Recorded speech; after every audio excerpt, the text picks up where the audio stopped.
Mä saan varmaan potkut tän videon takia, koska mä soitin mun työnantajalle, että mä en oo tulossa töihin tänään, koska mä kuvaan tän videon nyt. Anyway, testataan aamiainen, jos haluat kasvattaa isot lihakset ja ison pankkitilin. Alright, eli aloitetaan muna esiin.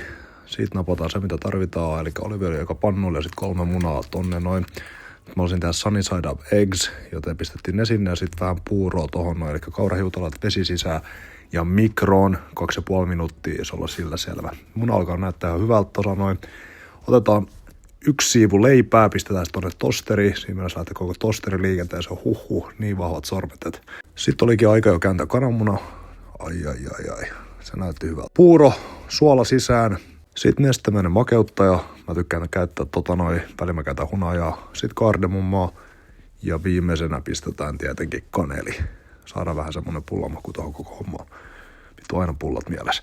Sitten vadelmat sisään ja vähän granolaa siihen päälle. Tulee hyvä koostumus. Skyri, vanha ja vanilla on tietenkin paras maku. Sitten mä otinkin ton leivän tuolta noin ja pistin sen puoliksi. Siihen vähän tuorejuustoa päälle ja sitten laitetaan vähän 17% kevyt juustoa ja sitten kinkku päälle ja viimeistellään tomatin kanssa. Aika yksinkertainen ja nopea loppujen lopuksi.